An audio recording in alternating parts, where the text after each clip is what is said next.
السلام علیکم۔ غزالہ عنایت آج حضرت ابراہیم علیہ السلام کا جو آگ میں ڈالے جانے والا واقعہ تھا اس کے ساتھ حاضر ہے۔ 4000 سال تقریباً پہلے کی بات ہے۔ آذر نامی ایک بت تراش تھا، عراق کے شہر بابل میں رہتا تھا۔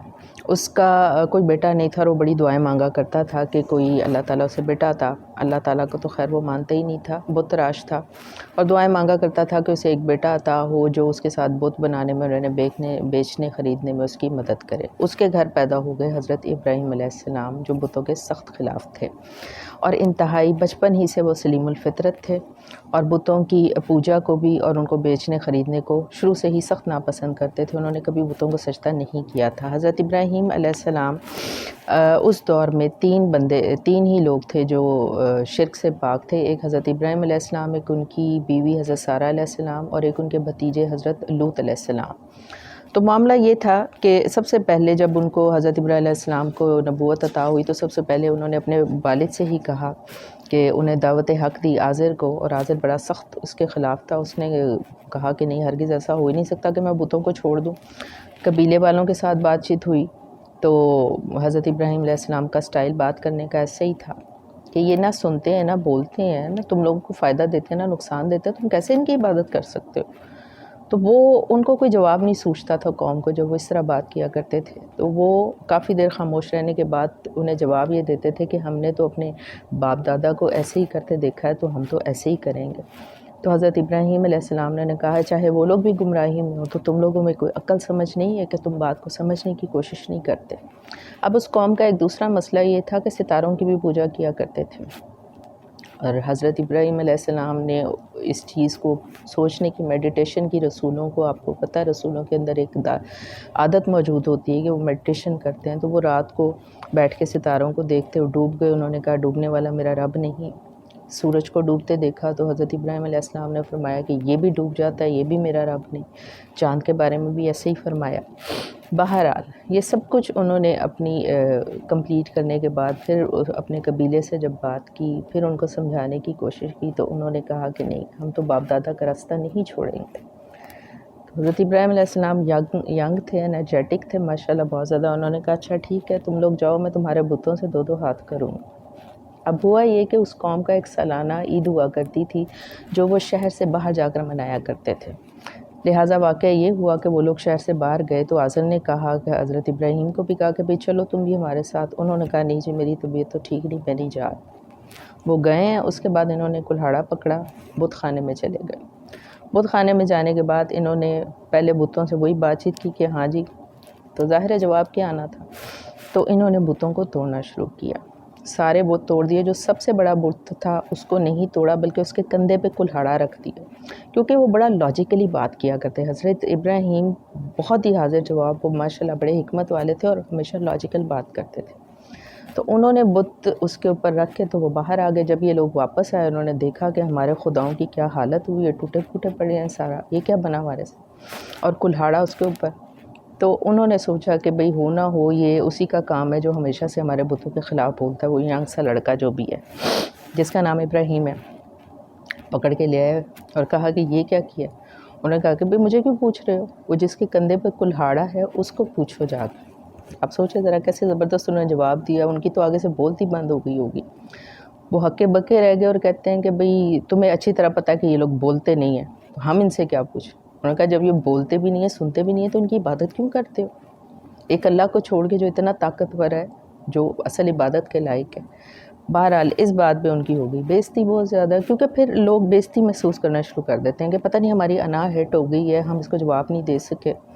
وہ اس پوزیشن میں آ گئے، خلاف ہو گئے۔ خلاف ہونے کے بعد انہوں نے کہا کہ یہ تو اس نے بہت بڑا کارنامہ کر دیا ہے، ہمیں ذلیل کر کے رکھ دیا ہے، اب اس کو جناب مارو۔ آگ میں جلانے کا انہوں نے پلان کر لیا۔ ایک کھلی جگہ پر ایندھن اکٹھا کرنا شروع کیا اور اس میں آگ جلانا شروع کی، اور اتنی کہ اس کے شعلے آسمان پر بلند ہونا شروع ہو گئے۔ انہوں نے کہا جی اس کو پھینک دیں گے اس آگ کے اندر۔ اب قصہ یہیں پہ شروع ہوتا ہے کہ یہ جو آپ کو میں کنیکشن کی بات کیا کرتی ہوں کہ ہارٹ ٹو ہارٹ کنیکشن ہوتا ہے ہمیشہ آپ کا کسی کے بھی ساتھ، آپ اللہ کے ساتھ بنائیں، جو آپ کے دل میں چھپی ہوئی آخری بات ہے خفیہ، اللہ تعالیٰ وہاں تک پہنچتے ہیں اور وہیں سے سارا قصہ شروع ہوتا ہے۔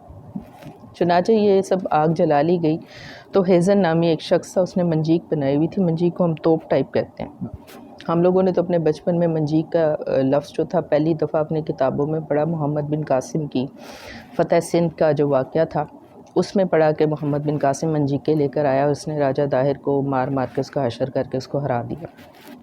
لیکن یہ اتنے سال پرانے پہلے بھی تھی منجیق، تو حضرت ابراہیم کے ہاتھ اور پاؤں رسیوں سے باندھ کر انہیں آگ میں اب پھینکنے کا ارادہ ہو گیا۔ اب اس دوران حضرت جبرائیل علیہ السلام آ گئے حضرت ابراہیم کے پاس اور آ کر کہا جناب کیا حکم ہے، یہ آگ ٹھنڈی کر دیں، یہ کر دیں، وہ کر دیں، یعنی جو بھی انہوں نے آفرز دیں۔ حضرت ابراہیم کی بات سنیں، وہ ایویں خلیل اللہ نہیں ہے، ایویں وہ اللہ کے دوست نہیں ہیں۔ انہوں نے سمپل سا جواب دیا، اللہ تعالیٰ دیکھ رہے ہیں مجھے؟ انہوں نے کہا ہاں جی دیکھ رہے ہیں۔ انہوں نے حضرت ابراہیم کا پھر آپ سائڈ پہ ہو جائیں، میں جانوں اللہ جانے، ہمارا آپس کا معاملہ ہے۔ کیا زبردست بات کی! میں کہتا ہوں یہ بات بندے کے دل میں اتر جاتی ہے، یہ ہوتی ہے ریلیشن شپ، یہ ہمارا معاملہ ہے، ہم دیکھ لیں گے، اس نے بچانا ہوگا تو بچا لے گا، کیونکہ ساری لڑائی اللہ کی پاور پہ ہی تو چل رہی ہے۔ وہ اتنے سارے لوگوں کے ساتھ انہوں نے جو جنگ مول لے لی ہے وہ یہی تو لی ہے کہ یہ جو پتھر کے بت ہیں یہ ان کے پاس تو کوئی پاور نہیں ہے، میں تو پاورفل المائٹی کو کی عبادت کرنے کی تمہیں دعوت دے رہا ہوں۔ تو اب جب المائٹی کی بات آئی ہے تو انہوں نے کہا کہ ٹھیک ہے یہ آگ جل رہی ہے، میں جانوں اور وہ میرا پاورفل اللہ جانے وہ کیا کرتا ہے میرے ساتھ۔ چنانچہ انہوں نے آگ میں انہیں پھینک دیا۔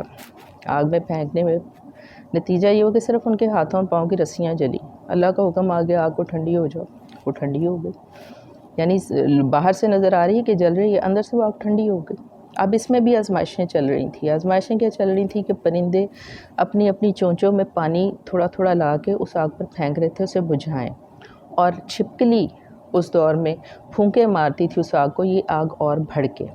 یہ دیکھیں یہ جب بڑے بڑے واقعات ہوتے ہیں، حضرت ابراہیم علیہ السلام کو تو بچا لیا گیا اور اللہ تعالیٰ نے فرمایا کہ وہ تو چاہتے تھے کہ ابراہیم کو دکھ پہنچائے لیکن ہم نے انہیں ہی نقصان میں ڈال دیا۔ کیا زبردست بات! جب کسی کے خلاف، اللہ کے دوست کے خلاف سازشیں ہوتی ہیں تو اللہ تعالیٰ ان کی چالیں انہی پہ الٹی ڈال دیتے ہیں۔ تو اب یہ جو واقعہ ہے اس کا کہ پرندوں کی کیا تھی، دیکھیں ہیرو ایک ہی ہوتا ہے، وہ بندہ جو اپنے ذمے لے کے سارا کچھ کرتا ہے وہ ایک ہی، حضرت ابراہیم ایک ہی تھے۔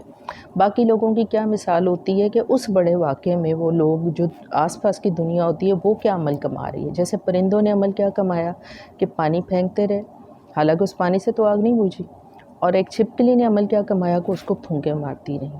اگر آپ غور کریں تو ہمارے آس پاس ہمیشہ ایسا ہی ہوتا ہے، ہر وقت کوئی نہ کوئی ایک بڑا واقعہ رونما ہوتا ہے ہر دور میں، لیکن اس واقعے کا ہیرو ایک ہی ہوتا ہے، دوسرے لوگ اپنے عمل کما رہے ہوتے ہیں کہ وہ اچھائی میں اپنا کتنا ساتھ دیتے ہیں اور برائی میں کتنا دیتے ہیں۔ اللہ تعالیٰ ہم سب کو ہدایت بخشے، انشاءاللہ یہ گفتگو جاری رہے گی۔